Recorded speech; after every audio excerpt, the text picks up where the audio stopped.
Nahajamo se v ateljeju v Gorjah, kjer umetnost ne nastaja le iz rok umetnice, ampak tudi iz dela čebel, zemlje in časa.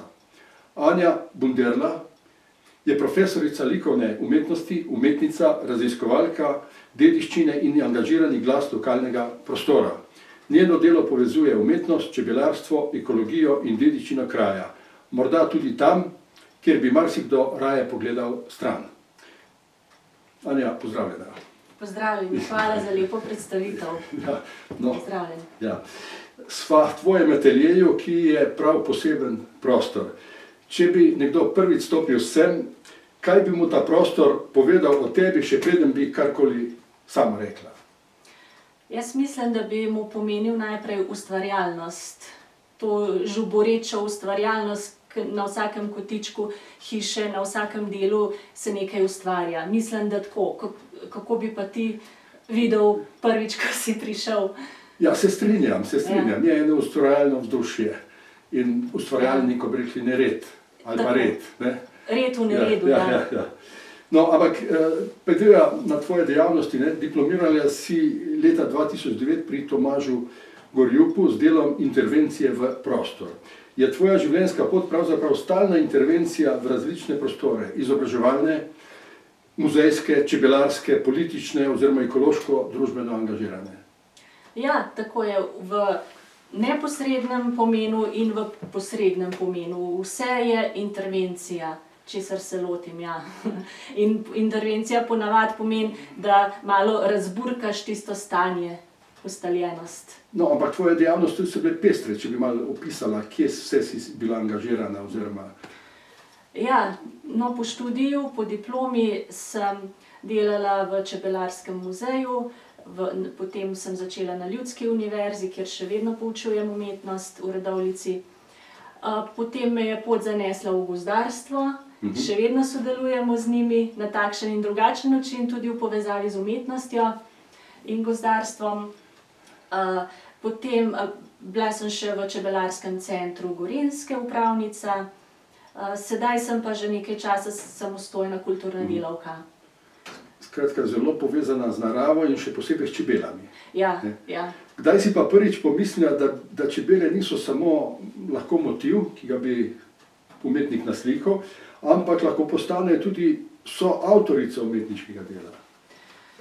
Ja, ko se enkrat začneš spoznavati z različnimi področji, te vsrkajo, in ko začneš spoznavati čebelarstvo, takrat se je začelo prek Čebelarskega muzeja v Radovljici in tudi prek Čebelarskega centra Gorenjske, ko spoznavaš ljudi, čebelarje, in ko vse več veš o čebelah, ko veš, da je to super organizem, da je nekaj izjemnega spoznavati čebele, da tudi ko jih imaš sam, da jih začutiš, moraš biti miren z njimi, začutiš to povezavo.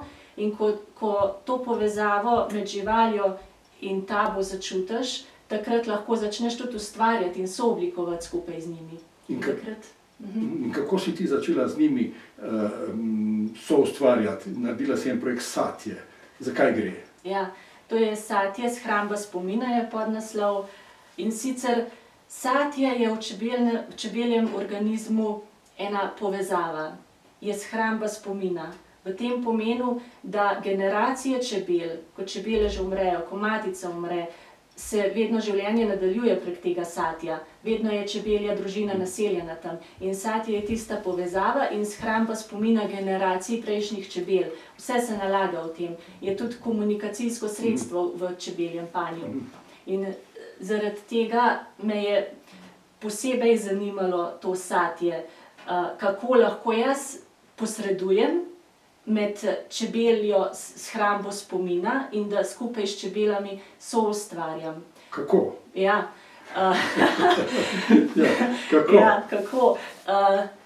Jaz naredim relief iz čebeljega voska in tukaj so že čebele vključene, ker čebele mi proizvajajo čebelji vosek. Imaš tukaj že neki primer, imaš tu nekaj že zraven sebe. Ja, recimo... Kaj pokaži, ja. Ja, to je osnutek za delo s čebelami. Jaz naredim relief, tukaj v tem primeru je Blejski grad, Ja, to se fajn vidi, ta skala in grad zgoraj, ja? Skala in grad To je zgoraj. vse iz satja. Vse iz satja, ja. Ja. Tukaj so celo 3 plasti, Ja, pa potem še 4. plast, Ja. kot relief je vse skupaj s hribi in vse. No, in to jaz vstavim čebelam v pal in čebele pa vejo, one vedno želijo narediti neko ravnovesje, ravnotežje v panju. Zato one začnejo ta motiv predelovati. In zanimivo je, da vsaka čebelja družina se loti na svoj način tega. Aha. Če jaz dam ta primerek eni družini, bo drugače delala, kot če dam drugi družini. Vsaka je drugače dejavna. Lahko bo ena družina, zato nikoli ne veš, kaj bo končen izdelek. Ja. Ena družina bo recimo tukaj izpodjedla te hribe in bodo še bolj reliefni, lahko bo naredila dvojen sad, da bo čisto odmaknila to, lahko bo samo zalepla skupaj, nadgrajevala, grizla in zato je presenečenje vsakič, ko vidiš, kakšen je končni izdelek. No, za moj portret recimo, ja. potem pa odvisno tudi, koliko časa pustiš Obrni čebelam. Ja? proti kameri, prosim. Ja. Ja, to je moj portret, ki so ga čebele že obdelale. Tukaj se vidi, da so začele spodjedati moj relief. Ne, vedno one so nagnjene k temu, da najboljše izkoristijo svoj prostor. Jaz jim pa dam osnutek in skupaj soustvarjamo. Potem pa, če dalj časa pustiš, bolj se razvija ta relief. Na koncu lahko že vidiš, da že dodajo med oziroma medičino v določene celice. Povečujejo, grizejo in lahko daš eni družini, bo en izdelek ratov, lahko daš drugi družini, lahko že vnaprej malo predvidiš, katera družina bo kaj naredila. Ja? Skratka, individualni umetniki. Individualni. Ja, vsak svoj stil. Ja, ampak moraš jih pa poznati prej. Ja, aha. A je to trajno lahko ostane ali to dokumentiraš s fotografijo ali kako? Ja, no zanimivo je, ker različne faze je pametno fotografirati. Zdaj, če pustiš ta izdelek do konca čebelam, bo lahko že prišlo do neprepoznavnosti izdelka. Zato, ne vem, na vsakih par dni vzameš sad ven, ga poslikaš, fotografiram ga, nekaj čebel še gor ostane, to fotografiram. Potem spet dan za par dni noter, spet vzamem ven, fotografiram in potem si sledijo umetniški izdelki od začetka do končnega izdelka. Kako se pa kot avtorica sooča z dejstvom, da končni rezultat ni nikoli povsem tvoj? To je čar tega. To je, mislim, da so to sanje umetnika, da spusti vajeti iz svojih rok, da prepusti naravi, da dela sama. Ker če živimo v skladu z naravo in vemo, da smo del narave, vemo, da nimamo vpliva na vse. Zato je to tudi taka miselni trening, vaja, da prepustimo nekaj iz svojih vajeti, da vemo, da ni vse na nas. To je včasih frustracije sproža, da ni v naših rokah vse, ampak je pa učenje. Kaj je ena izkušnja dragocena. Dragocena izkušnja, ja. Na nek način so čebele nasploh tvoja strast, ne? In si tudi edina nosilka izvornega poslikavanja panjskih končnic. Ne? Je to breme, privilegij, kako gledaš na to? Oboje je lahko breme, sploh pa privilegij, da imam to zanimanje, da delam na tak način, kot so pred več 100 leti poslikavali panjske končnice in izdelovali barve že v prazgodovini, vse do 20. stoletja. Tako da to je zelo, zelo zanimiva stvar. Skratka, ohranjaš panjske končnice v podobah, kot so bile. In v tehniki in v vsem. Ne? Kako se pa sooča z mislijo, da nekaj ohranjaš v času, ko se vse okoli tebe spreminja? Včasih se zdi, da si v enem trenutku ujet, ko ves svet se okrog obrača drugače, kot je tvoja smer. Ampak ravno to je ta privilegij tega, da še vedno uspeš vztrajati in ustvarjati in da imam možnost to delati. Ampak ali lahko dediščina preživi brez sodobne interpretacije? Preživi lahko, ampak je pomembna tudi interpretacija.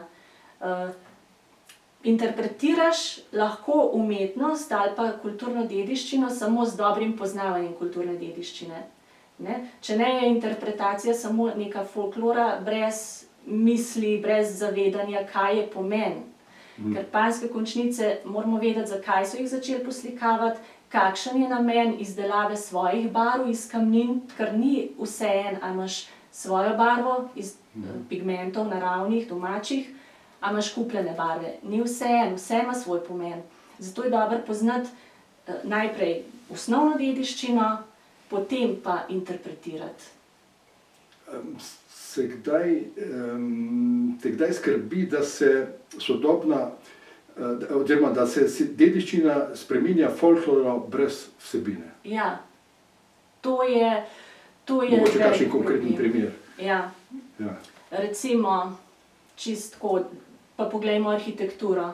Želijo narediti stavbo podobno neki stari stavbi, potem pa naredijo polkla in noter urežejo srčke. To ni naša dediščina. Ali pa, ne vem, naredijo nekaj lepega iz lesa, pa potem pobarvajo s kričečimi barvami. Ne? To nepoznavanje bode v oči in boli v oči. Zdaj, ne vem pa, kaj je rešitev tega, da ljudje nimajo tega občutka za to, kaj je lepo in da ne poznavajo naše ta prave dediščine. Ne vem, kako to rešiti. Ne vem še čisto točno. Ja, težko. Težko. Ampak ti imaš v tvoji hiši, tukaj v Zgornjih Gorjah, kjer si domačinka, ne? Imaš pa okoli hiše seveda dva čebelnjaka, ne? Enega starega in enega novega. Ne? Bova si zdaj pogledala na licu mesta najprej ta dva čebelnjaka. Ja. Pa zraven si bi še pogledala tvoj razstavni prostor, kjer imaš v pritličju tudi razstavni prostor. V redu, greva gledati. Greva gledati. Ja. Stojiva pred približno 100 let starim čebelnjakom, je bil na konjsko vprego. Ni bil poslikan, poslikala sem ga jaz s starimi motivi. Sicer je bil pa ta čebelnjak na Koroškem v Celovcu, potem je bil preseljen v Globasnico na Koroškem. Ko je pa čebelar umrl, je pa ta čebelnjak potem pripadal meni, tako da je podedvan tukaj v Gorjah. So pa zanimivo kranjskogorski panji, se pravi, to določa celotno to enotno ozemlje Kranjska Gora, Celovec, Koroška. Motivi so zelo različni, od trutamor, se pravi prvotnih motivov, do religioznih in satiričnih motivov. Bil je na konjsko vprego, ja. Zanimivo je, da je prišel spet nazaj v Gorje, glede na to, da je prvi zapis, znan zapis o selitvi čebel na pašo iz leta 1691, pravi iz gorjanskih vasi, ko so gorjanski čebelarji preselili 72 panjev v Pokluške gozdove, seveda na pašo, brez vednosti zakupnika gozdov. Potem jih je pa ta zakupnik odkril in so čebelarji morali plačati kot neko kazen z 8 družinami čebel, s panji in medom ter voskom. In to je zapisano v urbarju gospodstva Bled. Čebelnjak je vpisan v register slovenskih čebelnjakov, ki ga vodi Čebelarska zveza Slovenije, kot pravi slovenski čebelnjak.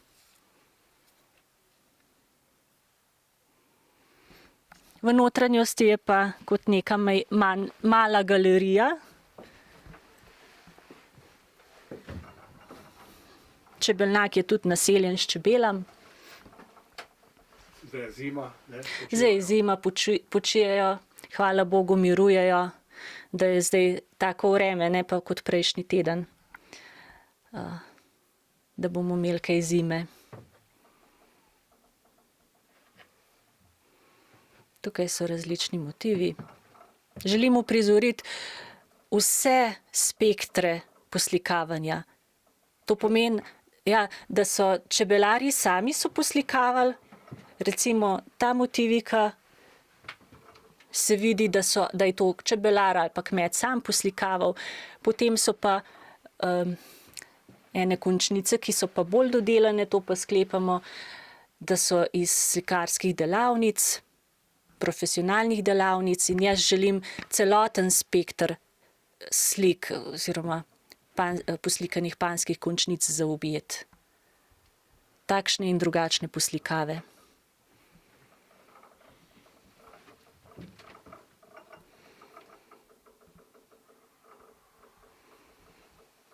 Pegam in Lamberger, Sveta Barbara Marija. Imam še en čebelnjak, to je pa standardni Až Panji, kjer tudi čebelarim. In motivi so? Motivi so tudi vse od zaščitnih motivov. To so kateri? To je recimo ta. Original tega motiva imam tudi v razstavnem prostoru. Je iz Bohinja original. Zanimiv motiv, ker ni čisto tipično tisti trutamorovski. Zelo zanimiv. Potem ta motiv je prav tako iz Bohinja. Imam original Kranič tudi v razstavnem prostoru. Ta motiv, Božjepotna Marija ali pa Višarska Marija, pa velja za najstarejši motiv, ki ga hrani Čebelarski muzej v Radovljici iz leta 1758. Religiozen motiv. Vse to za zaščito čebel pred zlem. Zanimiva je tudi fantastična ptica. To pomeni kaj? Ja, imenuje se tudi ptica spoznaj samega sebe. Ptica kljuva sebe v nos. V nosu imamo mi prvi vdih in zadnji izdih, ko se rodimo in ko umremo. Pomeni pa poglej najprej sebe in prvi izdih in vdih, prvi vdih in zadnji izdih pomeni dušo. Poglej najprej samega sebe, potem pa druge. Sveto drevo. Ponavadi so slikali v sredino končnic verski motiv. Tukaj imamo pa drevo in cvetlični motiv ob straneh. In če je bil cvetlični motiv, je bil nasred vedno verski motiv. Zanimivo, da je tukaj pa drevo kot sveto drevo.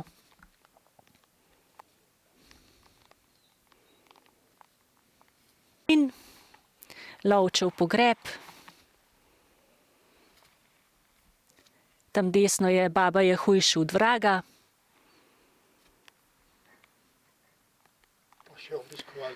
Ja, to je pa naša čuvajka Gagica.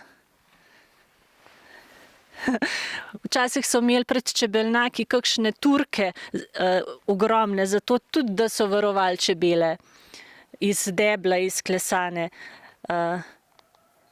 Izrezlane. Tukaj imam pa Gosko, da čuva čebele. Nahajava se v razstavnem prostoru v Gorjah, kjer imam razstavljeno keramiko, lončenino iz domačih glin, tukaj na primer je glina iz Poljan. Vse imam zapisano, odkot je kakšna glina. Glina iz Radovne. Potem glina iz Peračice. Seveda vse glazirano. Naprej so razstavljeni originali poslikanih panjskih končnic.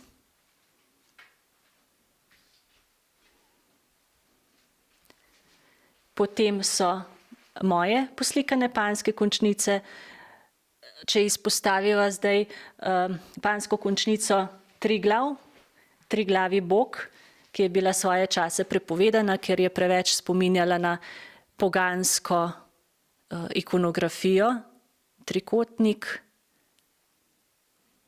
Sam papež je prepovedal poslikavanje takih motivov in tukaj je tudi original, ki ga hranim.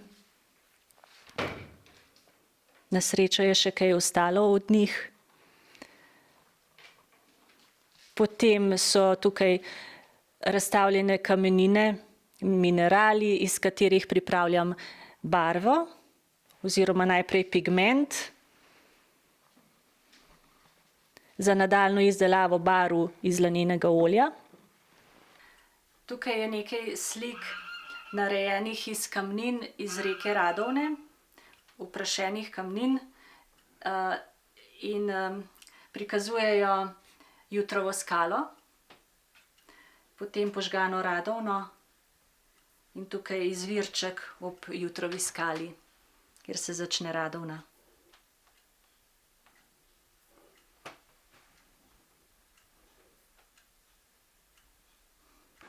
No, zdaj, ko sva si ogledala tvoje čebelnjake in tvoj razstavni prostor, pa dajva se še malo pomeniti o tehniki, oziroma namreč sama pridobivaš minerale, kamnine in prsti za barve. Drži? Drži, ja. Drži. Zakaj ti industrijska barva ne zadošča? Kot prvo, poznati moramo dediščino, zakaj so delali barve, kot so jih delali. Prvič, to je bil te mineralne barve iz kamnin, strti pigmenti in mešani z oljem v barvno pasto, so pomenili zaščito za les. To vidimo tudi na starih končnicah. Seveda prvič so izbrali dober les. Potem to je bil smrekov les. To je bil smrekov les, ja, ker najbolj se veže s temi naravnimi barvami, doma izdelanimi. In te barve naredijo neko zaščitno plast, ne skupaj z lanenim oljem. In to je funkcionalno že za zaščito lesa, pa za zaščito čebeljega panja je to prvotnega pomena. Zdaj, če pogledamo industrijsko narejene barve, so to umetne snovi, ki sčasoma razpokajo, voda pride noter in začnejo gniti. Skratka, niso prilagojene materialu. Niso prilagojene materialu, ja. Tu bi rad omenil, da ti si tudi, med drugim tudi pesnica. Tole si mi poklonila, pesniško zbirko. In notri sem našel eno zapis, bolj zapis kot pesem mogoče, kjer med drugim praviš, in to se veže ravno na te tvoje barve. V eni od teh pesmi si zapisala: preteklosti ni, minila je, ni oglarstva, ni fužin in tako naprej naštevaš, ostale pa so sledi, ostal je isti gen, le oblika se je spremenila in tu najdem bistvo. Ostal je izčiščen element, nedrja Triglava in Radovne, vprašin in z njimi slikam. Zakaj? Ja, kot rečeno, oblik ni več, ni fužinarstva, ni oglarstva, ni stavb, ni mlinov, jih je bilo ogromno v Radovni. Tega pač ne morem poustvariti. Ostane mi samo ta prah, vse se je zrušilo, vse se je nedrje Radovne posrkalo vase in se je izčistilo v pigment. Jaz pa lahko vzamem ta pigment in to je pravzaprav objekt, ki je ostal v izčiščeni prsti.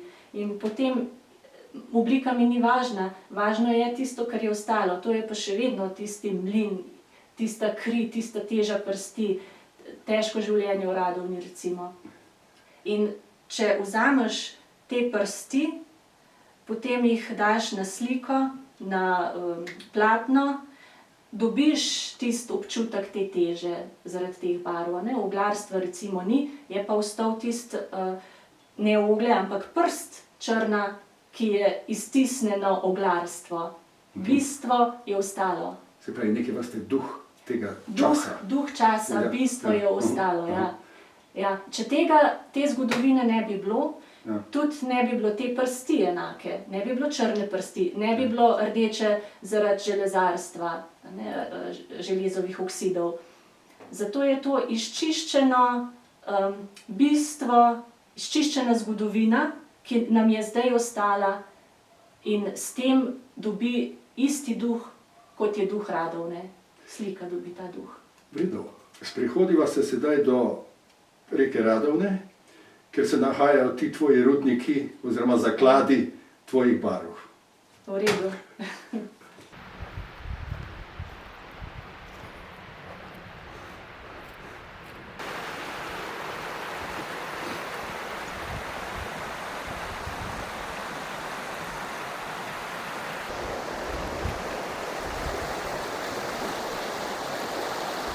Sva na eni od lokacij ob Radovni, kjer nabiram kamnine za nadaljnjo obdelavo, da jih potem strem, zmeljem v prah, mešam z lanenim oljem in iz tega naredim barvno pasto, potem pa s tem slikam. Barve pripravljam sproti.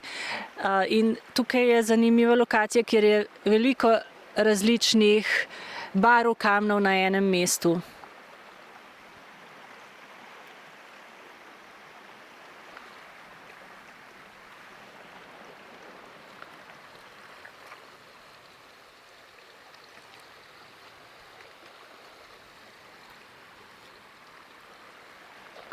Sva si ogledala zelo lepo reko Radovno in njeno okolico, ampak zdaj bi nadaljevala nekako.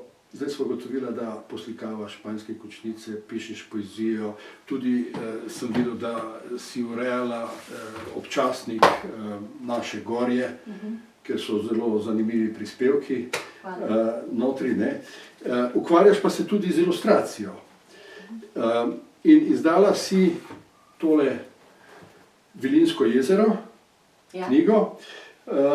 V teh ilustracijah za Vilinsko jezero oziroma in vilinski ples, ne, se prepustiš silam, ki niso povsem racionalne. Kaj te tam vodi? Roka, zgodba, nezavedno. Je vilinski svet pobeg v nek fantastičen svet ali mogoče celo komentar resničnosti? Ja, če pogledava, kako začnem slikati za recimo Vilinsko jezero. Platno položim na kakršnokoli površino, lahko je vodoravna, lahko navpično, potem barve pustim, da se zlijejo po svoje. To je iracionalni vidik. In ko se te barve prepletejo med sabo, racionalno pa že razmišljam, katere kombinacije barv lahko uvrstim na sliko. Potem se to iracionalno preplete med sabo, pustim silam narave, da opravijo svoje. Na vsakem platnu sile povzročajo drugo dinamiko. Potem pa, ko te sile dokončajo svoje delo, še jaz naredim tisti obris ali pa tak element, da se povzroči neka vidna stvar, ki je nam poznana. Lahko kaj konkretiziraš še malo? Recimo pri naslovnici Vilinsko jezero prepustim, da se samo splete, same barve spletejo med sabo. Potem pa vidim, da se je pa tukaj ustvarilo bolj belo vzdušje in si rečem, ja, to so pa te silnice povzročile to, da želijo, da jaz tukaj nekaj ustvarim. In če že pogledam kakšne linije, mi sporočajo, saj jaz pa že vidim v linijah neko podobo in jo potem samo še obrišem, da je bolj vidna tudi za ostale, kaj želim jaz sporočiti s to sliko. Skušaš z minimalnimi posegi doseči maksimalni učinek, tako, recimo. Intervencija v prostor. Intervencija v prostor. Ja. Spet je intervencija, smo premislili. Vse je intervencija v prostor. Dajva še nekaj o gorjah, ne. Kako pa vidiš vlogo umetnika v majhni skupnosti, kot so gorje, recimo, ne? Namreč informiran sem, da si bila tudi občinska svetnica. Kaj te je pri tej lokalni politiki najbolj okupiralo? Ja, lokalna politika sama po sebi me ni tako zanimala, ampak to, da lahko od znotraj v občinski politiki nekaj narediš. In tukaj v našem primeru je bila problematika OPPN Vršče. In to so želeli z občinskim prostorskim načrtom in Turistično društvo Gorje, občina in turizem, sta želela tam narediti na enem travniku, na pašniku, parkirišče za avtodome, glamping in camping. V redu, to bova šla pogledat, tvoj razstavni prostor, kjer si se na nek način, na vizualni način, s podobami si se angažirala v konkretnem primeru. Ampak zdaj bova to šla pogledat v tvoj razstavni prostor, ampak zdaj bi me bolj zanimalo, se v lokalnem manjšem prostoru umetnica lahko izogne konfliktu sploh, ali recimo, kako vidiš vlogo nasploh umetnika na dogajanje v okolju? Ja, tako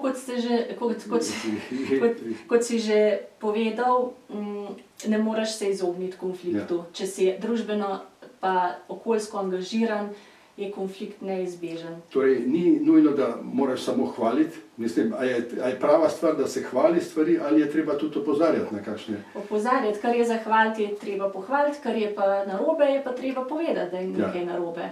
In ti si kot umetnica to zelo, kot sem videl, predstavlja skozi podobe. Ja, in to brez zavor. Podobe so nam vse bližje, bolj kot pisana beseda na zadnje čase. Pojva si pogleda to akcijo, ki je, in jo boš podrobneje pojasnila na tvojih slikah. Prav, greva. To je zgodba, ki smo jo dobili s civilno iniciativo Vršče. To je pašnik, travnik nad Sotesko Vintgar, pred vstopom v Sotesko zgoraj na Plani. In ta pašnik so želeli z občinskim prostorskim načrtom, z OPPN-jem, preurediti ali pa pozidati v glamping, camping in parkirišče za avtodome. In ta del bi bil ves pozidan in bi izgledal tako. Tako da smo s civilno iniciativo se odločili, da smo z mojim delom šli naokrog po gostilnah, ker črka na papirju je nekaj drugega, kot če nekaj dejansko vidimo. In smo s to intervencijo v prostor, s tem delom, skušali prikazati ljudem, kakšen bi bil potem ta naš travnik, pašnik. Seveda ljudje so bili ogorčeni in smo zbrali veliko podpisov, tako da smo dosegli potem, da se ta načrt ni izpeljal. In je pašnik še vedno tak. No, zdaj sva si ogledala to bitko, ki ste bili slikami, in bili očitno uspešni. Kaj pa danes, recimo, po tvojem mnenju, v Gorjah najbolj potrebuje zaščito? Narava, dediščina ali kaj tretjega, ljudje? Mislim, kako v bistvu vidiš prihodnost kraja? Ti, v katero smer naj bi šlo vse skupaj? Ja, zaščito potrebujeta narava in dediščina. Predvsem to. Lahko gledamo na turizem kot problem, lahko kot nekaj dobrega, ampak dejansko postaja turizem velik problem. In želimo vse predstaviti turistom. Želimo jim pokazati vse lepote naše, ampak pri tem pa spregledamo, da moramo zaščititi te lepote pred vdorom ali pa pred pozidavo parkirišč, recimo. Zakaj bi hodili potem k nam, če imamo pa parkirišča, ali pa da ne zaščitimo kmetijskih zemljišč. Zato, ker je tukaj denar in če ti oddaš kmetijsko zemljišče za parkirišče, mogoče več dobiš od tega. Ampak mi moramo čuvati, res moramo varovati to zemljo. Potem pa dediščina je pa tako, da ne spoštujejo arhitekture gori, ne spoštujejo delov, kjer pozidava sploh ne bi bila možna. Sploh eno leto pred volitvami, ko želijo župani dokazati, kaj oni zmorejo in kako bodo uspešni nadaljnje po volitvah. Takrat se je treba paziti, ker izginjajo zelene površine. Parkirišče tukaj, parkirišče tam, potem en kozolc za plezanje, kjer noben ne pleza, kozolc v narekovaju, ker je to norčevanje iz naše dediščine kozolcev. Kozolc tam, asfaltna steza za kolesarje na drugi površini, kjer so bili prej vrtički, eno leto pred koncem mandata. To leto, se pravi, zdaj smo v tem letu, kjer se posebej moramo gledati okrog, kaj se dogaja. In biti angažirani in se ne bati, da ti bo kdo rekel, ja, kaj pa se greš, ampak pač povemo svoje mnenje, zakaj pa ne. Ja. Ponavadi se postavlja lažno dilemo, vsaj zame, ali razvoj ali okolje. V bistvu to potrebujemo oboje, ampak na pameten način. Na pameten način, seveda, ja. Ne pa brez glavo. Ja.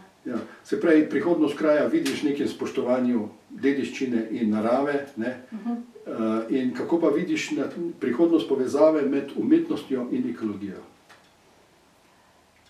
Ja, še to, za spoštovanje dediščine pa potrebujemo znanje o dediščini. Moramo se izobraziti v tem, da jo začnemo spoštovati. Povezava med ekologijo in umetnostjo. Ja, tukaj je povezava očitna. Mislim, da vsak umetnik, ki je dejansko umetnik, se angažira okoljsko. Ker smo mi tako majhen delček v okolju, čeprav smo z perspektive sodobnega človeka, če bi slikal sliko, bi sebe naslikali na velik format, naravo pa v ozadju minimalno. Ampak če pogledamo dejansko, kako je mogoče narava, mi smo pa en droben delček. Tega se moramo zavedati umetniki in da pametno posredujemo v naravo s tem. Ker nismo gospodar narave, ampak smo del narave. Smo del narave, ja. In če se delamo gospodarja, se nam bo to maščevalo. Ker nismo dejansko. V redu. Zdaj bi pa še nekako za konec vprašal, ker si imaš rada čebele, veliko se ukvarjaš s čebelami. Če bi lahko čebele ljudem danes nekaj sporočile, kaj bi to bilo? Sporočile bi nam, da naj se zgledujemo po njih, ki so superorganizem, čebele združene v družino, ki je dejansko kot neko telo, kot naše telo. Moje telo je nek superorganizem, kot je tisoče in tisoče čebel v družini superorganizem. Vsaka čebela ve, kakšno delo ima.